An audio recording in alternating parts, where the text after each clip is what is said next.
So we're going to have a relatively casual conversation. I'm going to ask some questions, and we're going to talk about mobility and what it means to help our residents of our gateway cities be more, have better access to some of those life services as well as job opportunities that are available across the state.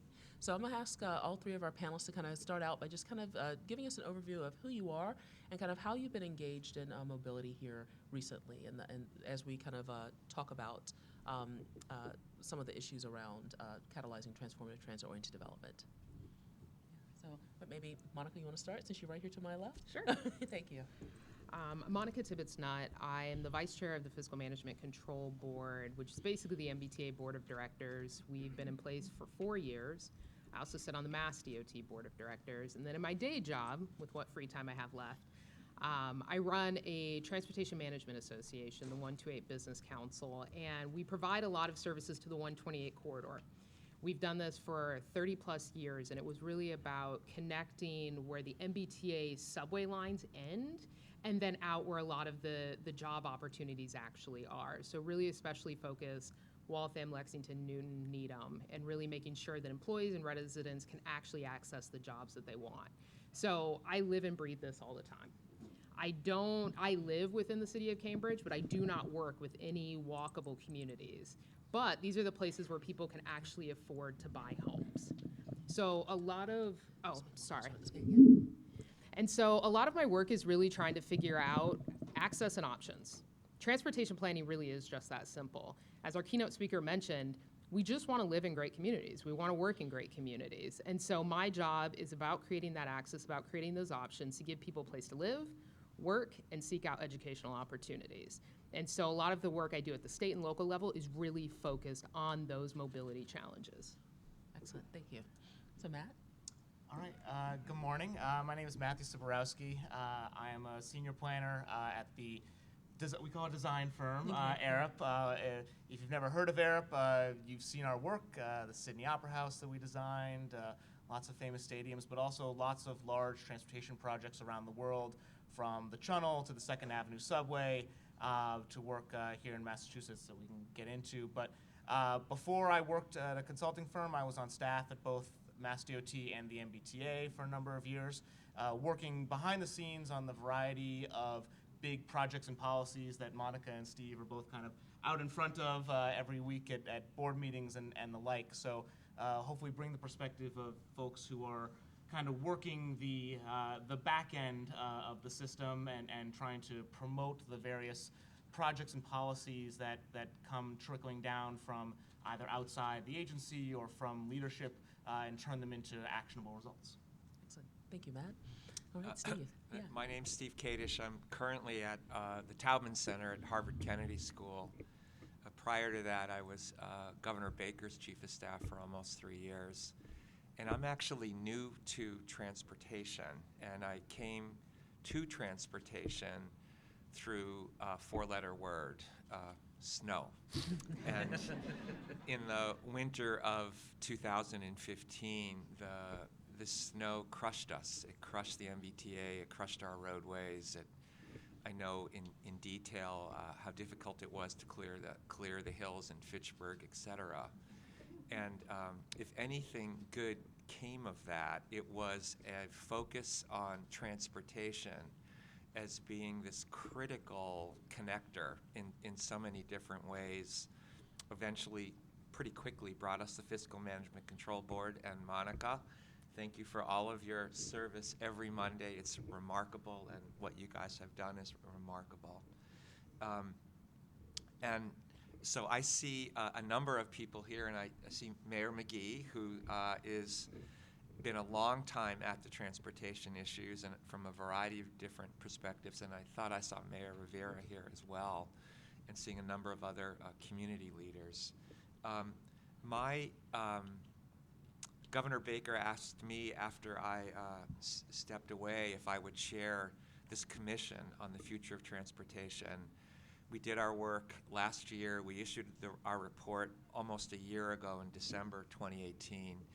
It had 18 recommendations. A lot of them were focused on the facts of job growth in Massachusetts, the population growth in Massachusetts, how we were unprepared to deal with the climate change issues, and then it looked at a number of critical opportunities. And my focus today will probably be on three kinds of infrastructure that are longer term, that pick up on some of the themes of Christopher's really excellent presentation, and I'll get to those in a minute.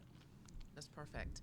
Well, I'm glad that you kind of introduced yourself last, because I kind of want to start out kind of with kind of giving everyone, because we are at the 1-year anniversary of approximately of the Future of Transportation Commission's report kind of hitting I guess the public, and there was a lot of discussion about kind of the impact that these recommendations would have. Can you talk a little bit more about kind of what's happened since, especially for our gateway cities in terms of transportation? I think I would like to hear from all of the panelists about that.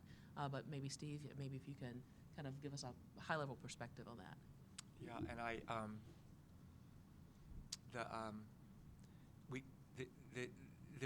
the goal of the report was unusual for a report because the target year was the year 2040. So it was 22 years out. It was really a generation out. And the idea of looking that far out was on purpose so that we could perhaps set out some guidelines and guideposts for investments that were happening today. And the report projected a growth in Massachusetts population of 600,000 to 800,000 people, a continued number of job growth, and projected where that job growth would be in the state. We had 5 different categories of recommendations that included economic development, climate, technology, and I'd say I'm going to focus on 2 or 3 big recommendations that I think are fundamental. Our first recommendation was a call for an investment in transit and for a statewide transportation report. It was unusual, so unusual that the National Transportation Research Board put some money behind it to support this idea of looking at transit first. I then want to talk about 1 climate issue and then 3 infrastructure issues. The climate issue, which is now called TCI, Transportation Climate Initiative, was a pretty significant move for a state commission, and Governor Baker soon followed with his support, and now there's quite a bit of activity with 13 other states, calling for a comprehensive cap and invest program around greenhouse gas emissions. And there's a number of people here in the room that are quite expert on this. And this climate initiative has been called one of the most important climate initiatives dealing with greenhouse gases in the nation. Then I'll talk about very quickly three infrastructure issues, and then I'll stop. Mm-hmm. So one is the commuter rail and the opportunity of the commuter rail. And Mass Inc. and the Mass Inc. reports were among the reports that we looked at for that. And bravo for the Fiscal Management Control Board for taking this huge step in the last couple of weeks to really embrace this idea and the opportunity of commuter rail. The second is the telecommunications network. And this is a critical have or have not issue for the Commonwealth, for economic development, for working, for increasingly for transportation. And unless the state has a robust statewide telecommunication network, you're going to have islands of where things happen and where they do not. And the telecommunication network becomes a have and have not issue for transportation in the state, and therefore for many of the issues that Christopher referred to. And the third large infrastructure issue is about the electric vehicle infrastructure. if we're serious about climate change, and transportation in Massachusetts makes up 42, 43, 44% of the greenhouse gases in our state, and it's growing, it's not increasing. If we're serious about climate change, then we have to be serious about turning the fleet over to non-carbon producing electric vehicles, and we're going to need a statewide infrastructure related to electric vehicles. Yeah, we've seen a lot of movement around all of these issues, and I also want to point out on the emissions statistics, because it also impacts public health. I always like to bring up the conversation around the asthma capitals in the United States, and keeping in mind that amongst gateway cities, Worcester used to be number 12 in the country, has actually dropped down to 30. Boston is number 8 this year, and Springfield has consistently over the past few years been number 1.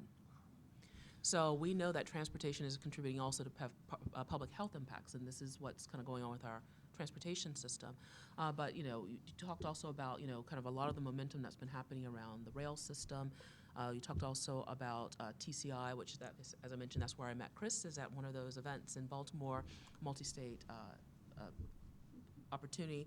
The broadband issue, I remember being at a transportation forum in Western Mass and not being able to get broadband access because we actually couldn't even get cell phone access because of the lack of communications infrastructure. So we have some pretty pressing issues. What else are we, what else is happening out there? I know that we've been talking about a couple of other things, both individually as well as through the FMCB. Kind of what are some of the other things that have been happening as a result, or that maybe tie into what happened with the Future Transportation Report?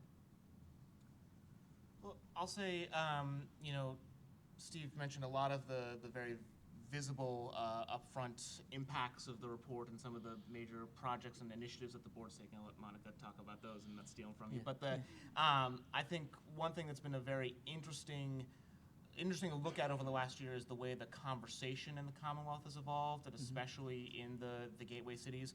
I did not work at MassDOT at the time the report came out. I worked for not a minute for Steve on the report at all, and yet I get asked all the time by developers, by communities, by people at neighborhood meetings, what's this report about? What does it mean? How is it going to change what we do here in Massachusetts? I think there's one thing that it's brought a greater awareness to, at least in the circles that I'm in, is the need to instill an understanding of these issues at a younger and younger age in people within our communities, and ensure that we are driving down to as young as we can get to have people understand what these types of positive, good communities that Christopher's talking about mean to people, and how we're going to engage that young population in that, in understanding that, so they grow with a desire to make the communities what they want them to be. Well, it was good because actually in this morning's Spotlight report, there was a term called Kooning, about, the propensity for people to kind of, oh, sure. Yeah, so in this morning's Spotlight report, they were talking, there was a term called Kooning, of people preferring to drive because they like the autonomy and the control that they have of being in their own little pod. And so there's a whole process of kind of getting people to connect, to be okay with being around other people. That is something that we've kind of gotten away from, and our transportation system has not been helping us better connect, which kind of helps us make really rich communities. And so I like that you kind of pointed out that, kind of getting people acclimated at a younger age. Yeah. And it'll be a great contrast to Monica's story, which you can go to. But I mean, I grew up in a gateway community of Massachusetts, and did not ride an MBTA vehicle until the time I was 18 and went to college. And I grew up 20 minutes from here. So. Yeah. Well, so you have a different story, Monica? Yes. Which I'll get to in a second. Yeah. But to comment on the report, I think much like 2015, the report was a pivotal moment in the Commonwealth around transportation. I think it's the first time that we had a very realistic understanding of these are the conditions, but also what is it going to take to address the issues we have and start to make the Commonwealth a much more vital state, not just our individual vital communities. And so I think for us, everything that report did, it gave the board not only the information, but it also gave us the power and the initiative to actually move forward with groundbreaking initiatives and policies and projects. The commuter rail was built when we still had bedroom communities. It was built in a very, at this point, antiquated commuting pattern, and everyone in this room knows that. So then it's, how do you use the assets we already have? How do we use the assets that we've already invested in, but make them to where people want to get out of their car? And the thing I always say is, it has to be better than driving. It can't be just as good. It has to be better. And for example, talking about how I got here today, I love trains, I love buses, except it would have taken me twice as long to take public transit than it was to drive. And it kills me to get in my car. I feel like such a hypocrite every time I have to do it. I'm just like, I hope no one knows my inner shame that I drove here by myself in my single occupancy vehicle. But it's the kind of thing, I'm a parent. I had to get my kid to school. And then I had to somehow get here in a reasonable amount of time. So then it's, how do you create a situation in which I could have gotten here in a reasonable amount of time, but still walked my kid to school? Because I'm lucky. I live in a community where I can actually walk my daughter to school. Yeah. But because the commuter rail schedules, the frequency was built at a time when we lived and worked in different places, it just didn't work for me. But imagine the frequency. Imagine moving to different propulsion systems. Imagine all the opportunities we have. And with the resolutions that the chairman of the board, Joe Aiello, put forward and that the rest of us supported, this is a reimagining of the system. And I think without this report, none of that would have happened. Yeah. But taking that one step further, everyone loves rail projects. They're super fun to cut ribbons on. I love buses. Many people in this room know I love buses. It's my favorite mode to ride on. And honestly, that's how we feed into the rail system. That's how you utilize the streets. And I think that's something that we have never thought about as far as public transit infrastructure. The streets are for people. And it's for as many people as we can get through them as possible. And we've seen many of the cities, Everett, leading the way on just thinking differently because they knew that they needed to move people through there quicker. And that's when you're looking at the dedicated bus lanes. A lot of the work that Bar Foundation has done, a lot of the work that a lot of people in this room have done, that's feeding into the rail system. And as you do better alignment, as the buses are moving quicker, but also as the cars are moving quicker. This is the thing I always say to my friends who they're like, I'm never getting out of my car. You have to take it out of my cold, dead hand. And I'm like, well, you actually move significantly faster when we have dedicated bus lanes.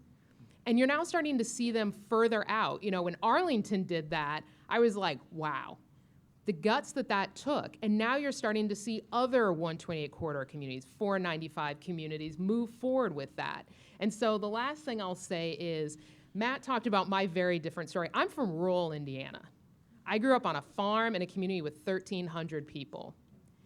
To get to school every day, I got on a bus and commuted an hour and a half. I was bused to school. And for me, that was life-changing. First person in my family to go to college. First person in my family to go to graduate school. Never would have been possible without that bus. And so for me, that's why I became a transportation planner.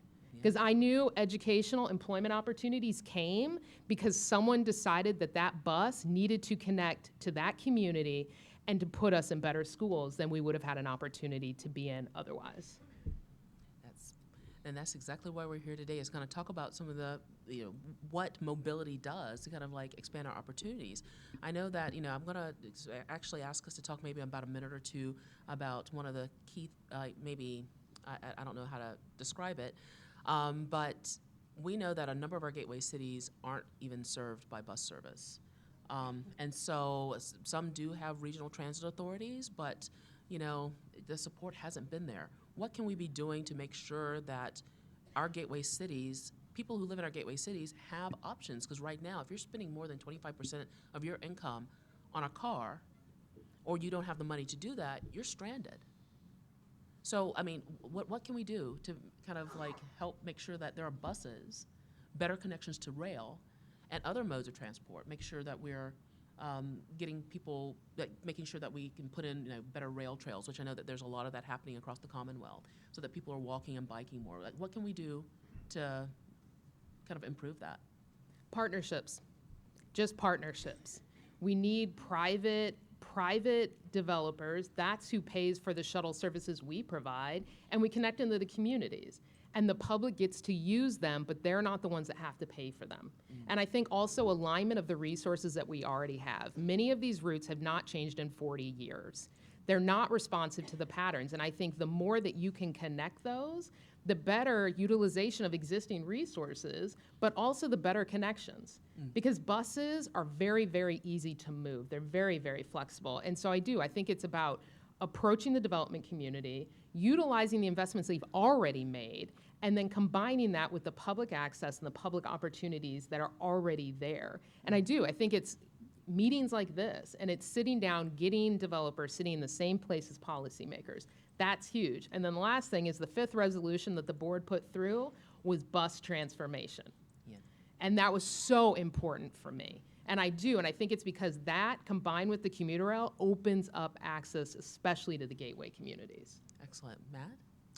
Partnerships. I'll steal from Monica, but talk about, I think, especially one of the reasons we're in this room today is the partnership between different levels of government and working together between the cities and the state to agree on thresholds and the trip lines for when we need to make certain investments in different communities, and being able to plan towards specific data-driven goals and outcomes that we all want to see in our communities. So I worked at Mass DOT, and when I worked there, we had 351 cities and towns in the Commonwealth that we had to engage with on a daily basis. And as much as I might want to focus my attention on one or the other, there's 350 others to pay attention to all the time, and that can be daunting. The people who work at the staff level are not automatons and able to just prioritize that properly. It's where it comes from the leadership level and how that message is translated down. So I think if we set ourselves some clear goals and understand where the development and transportation investments are going to be moving forward, we can help to utilize the very smart people who work in the various agencies, who work at the city level, to partner together and move those things forward. One of the reasons that the Everett bus lane exists today is because planners at Mass DOT and the MBTA worked with Jay Monty and Everett and the mayor of Everett and said, this is a great idea, and they said, yeah, it is. Let's do it. And we're not having enough of that partnership happen throughout the Commonwealth. Excellent. And I'm giving you the notice that we are out of time, but Steve, I'm going to give you the last word. That was a quick conversation. I'm going to talk about hubs and pilots and telecommunication infrastructure, because when I think about the gateway cities, I am now thinking about, some of them are in Metro Boston, but a lot of them are not. And they are their own hubs. And I think that thinking about and providing, thinking about the gateway city as a real regional transportation hub by itself, leveraging whatever the public resources that there are, but there's an unbelievable set of private resources that can be leveraged through better use of our telecommunication network. I'm thinking of interesting pilots with entities like Uber and Lyft, et cetera. And I think that I don't want, there's a role for the state, there's a role for the city, there's a role for the regional transit authorities. And I think that there's a really important way to think about the region and what the region can do with all of those resources through some interesting pilots. Excellent. Well, thank you very much to our mobility panel. So